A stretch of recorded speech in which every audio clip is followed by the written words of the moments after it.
السلام علیکم student second year class, کیسے ہیں آپ؟ ٹھیک ہیں؟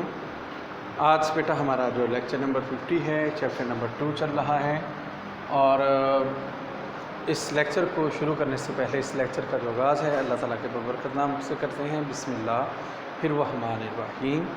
ہمارا جو لیکچر کا جو موضوع ہے بیٹا وہ ہے East India.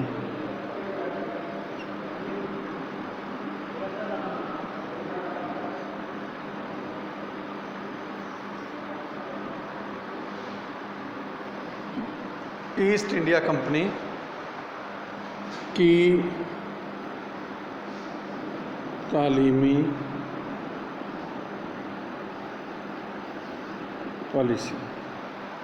East India company جو ہے وہ 1757 میں جنگ پلاسی میں کامیابی اور بنگال پر قبضہ کے بعد ایسٹ انڈیا کمپنی کا راج مسلسل پھیل رہا تھا، اور یہ کمپنی پورے ملک میں قابض ہوتی دکھائی دے رہی تھی۔ اس لیے کمپنی نے برصغیر پاک و ہند کے لوگوں کو ذہنی اعتبار سے ان کی خصوصی تعلیم کے بارے میں درس جو ہے وہ حکمت عملی تیار کرنے کو اولویت دی، تاکہ لوگوں کے ذہنوں کو بدلا جا سکے، تاکہ لوگوں کو اپنا بنایا جا سکے۔ اس سلسلے میں سیاسی حیثیت یہ دور کشمکش، تصادم اور کمپنی کے غلبہ کا دور تھا۔ اس دور میں کمپنی کے پاس ہندوستانیوں کی تعلیم و تربیت کے لیے کوئی واضح پروگرام نہ تھا۔ کمپنی کے ذمہ دار افراد اس بات سے آگاہ تھے کہ طاقت کے ذریعے حاصل ہونے والا اقتدار ایک دن ختم ہو جائے گا، جبکہ جو تعلیم کے ذریعے حاصل ہونے والا اقتدار ہے وہ کئی صدیوں تک جو ہے وہ جاری رہے گا۔ اور افسوس کے ساتھ کہنا پڑتا ہے کہ پاکستان کے اندر ابھی بھی اس کے جو تعلیمی لحاظ سے جو اس نے طبقہ پیدا کیا تھا وہ لوگ پائے جاتے ہیں جن کو سیکولر کا نام دیا جاتا ہے، اور وہ لوگ وہی بات جو ہے وہ تسلیم کرتے اسلام کی جو ان کے فائدے کی۔ وہ لوگ اصل فساد کی جڑ ہیں۔ اگر پاکستان میں برے دن بھی آئیں تو ان لوگوں کی وجہ سے آئیں، ان کی غلط پالیسیز، جس طرح ہم بڑی ایسی خواتین ہیں جو اپنی آزادی چاہتی ہیں، آزادی کے لیے تحریکیں چلا رہی ہیں، آؤٹ آف کنٹریز سے فنڈنگ لیتی ہیں۔ اسی طرح اور بھی کئی ماشاءاللہ لوگ ہیں جو باہر کی فنڈنگ سے جو ہے وہ یہ کام چلا رہے ہیں تاکہ اسلام کو بدنام کیا جا سکے۔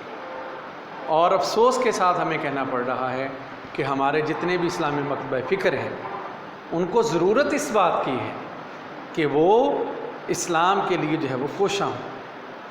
اور سب سے پہلے ایسٹ انڈیا کمپنی نے لوگوں میں ذہنی غلامی پیدا کی۔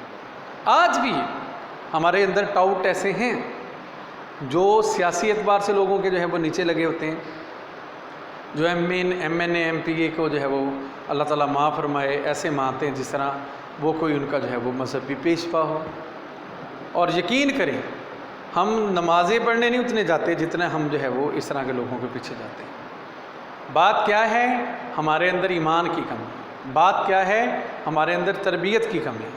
ایسٹ انڈیا کمپنی نے بھی ایسے کیا، برصغیر پاک و ہند کے لوگوں کو ذہنی تبدیلی کے لیے خصوصی طور پر تعلیم کے بارے میں تدریسی جو حکمت عملی تیار کرنے کی قابلیت دی، کیونکہ انہیں علم تھا کہ فوجی غلبہ تو ایک دن ختم ہو جائے گا، لیکن جو ذہنی غلام ہیں وہ جو ہے وہ جلدی ختم نہیں ہوں گے۔ اس کے لیے انہوں نے جو ہے وہ تعلیمی حکمت عملی بنائی، اور عیسائیت کی تبلیغ 1765 سے قبل ایسٹ انڈیا کمپنی سرگرمیاں زیادہ تر تجارت تک محدود تھیں، لیکن اس دور میں کمپنی نے عیسائیت کی تبلیغ کے لیے بھرپور اہم اقدامات کیے۔ اس مقصد کے لیے انہوں نے مقامی لوگوں کو بھرتی کیا، اور عیسائیت کی منظم تبلیغ کے لیے انہیں کمپنی کے خرچ پر عیسائیت کی تعلیم دلائی گئی۔ اس کے بعد عیسائی مبلغین کے تقرر 1698 میں کمپنی کے چارٹر کی تجدید کرتے وقت برطانوی پارلیمنٹ نے باقاعدہ طور پر ایک شک منظور کی، جس کی روح سے کمپنی کے لیے یہ لازم تھا کہ وہ ہندوستان میں قائم اپنے تمام فیکٹریوں اور تجارتی جہازوں پر عیسائی مبلغین کا تقرر کرے۔ مشنری اداروں کا قیام